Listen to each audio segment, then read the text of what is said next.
Well, as you know, I joined the forum in February of this year, just before Mobile World Congress.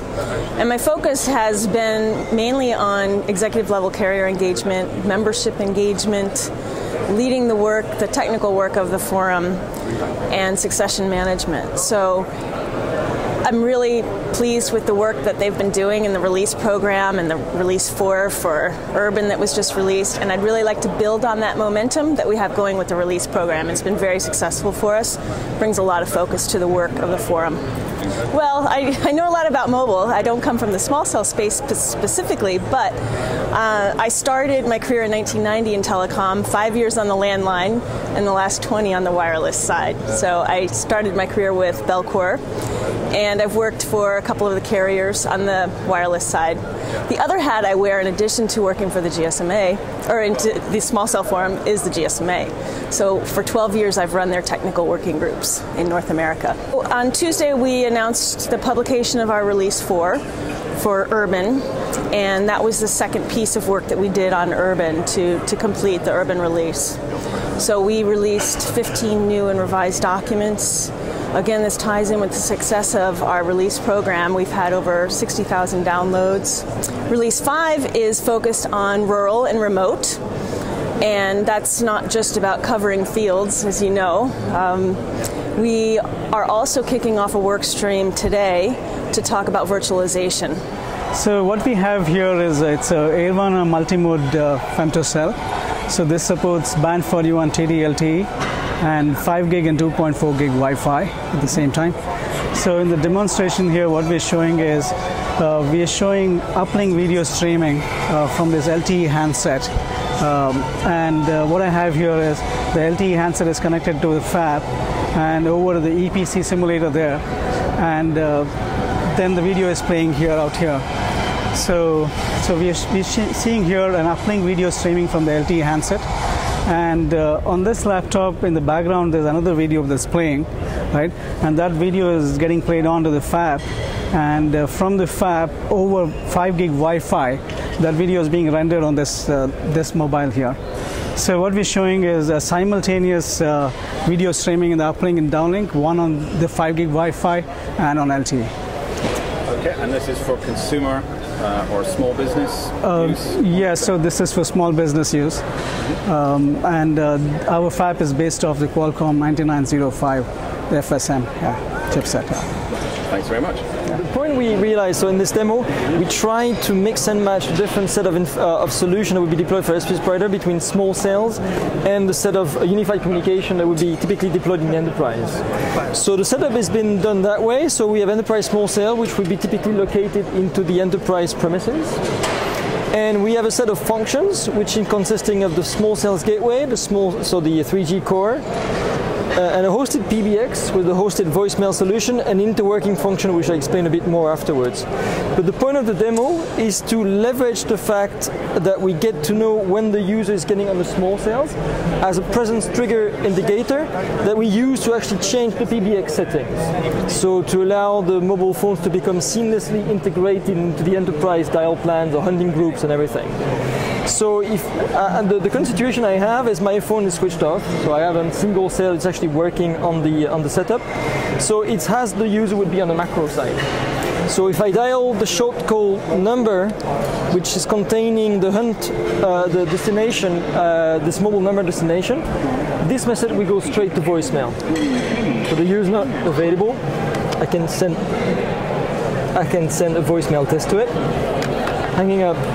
So the user is reachable, and what I'm gonna do now, I'm gonna remove the airplane mode. So basically the phone will then now attach to the small cell. As the phone attached to the small cells, we have a registration going to the small cell gateway, which goes to the mobile core. But at the same time, the small cell gateway triggered an XMPP presence message to this interworking function. And this interworking function is an application which also will be updating the settings on the PBX level. So now if I redial the shortcode extensions, previously I was going straight to voicemail because my phone was not available.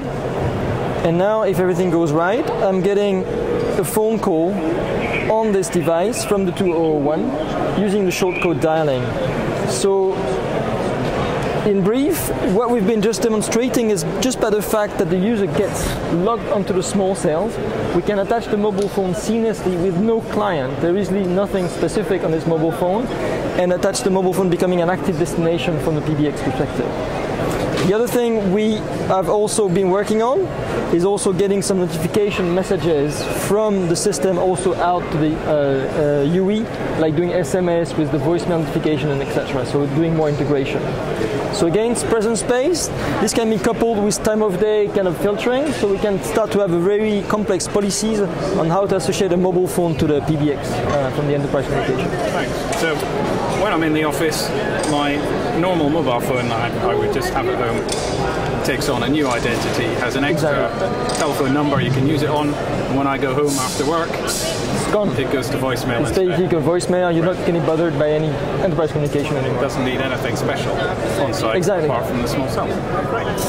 Thanks very much, Eric. This piece of magic is an SFP, and it is, in an SFP, a complete 1588 master-slave boundary clock, GPS, enterprise grandmaster, perfect for all your small cell needs.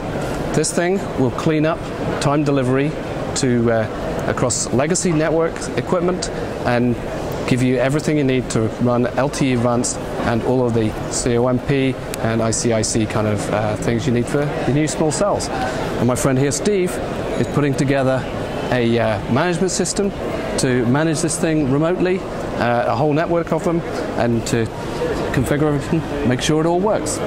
So we're working with people in trials right now to deploy this year to make the network phase ready for when they put the LTE Advanced and all those fancy features out there next year. There is a lot of discussion in the field about how many users, what is the throughput, what do you get? Mm-hmm. Okay? And very often you find we support so many users and we support that is the throughput. I would like to clarify to ask the right questions when you talk to people, and this can help you to ask the question. You have 150 megabit downlink, 50 megabit uplink, category 4, very standard. Here you have the number of users. You have the first user, you have 16, 32, 64, 128, and so forth. And when you look, and this is the aggregated throughput across all users. You have one user, you achieve the throughput. You have two users, you achieve the throughput. But very often the curve looks like this. And it can be any shape. Yeah. What it means is you have 32 users, but you don't see over the air, you don't see 150 megabit, but much less. What operators want and what people mean with macro parity is such a curve, flat.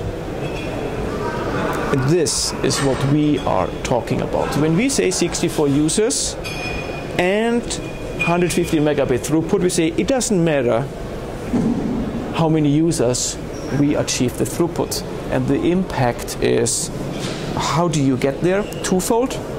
You need a silicon architecture that has macro DNAs in it to do that.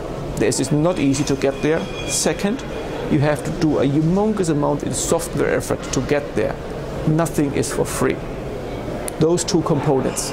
And only if you have both and you invest it and spend lots of money, then you get there.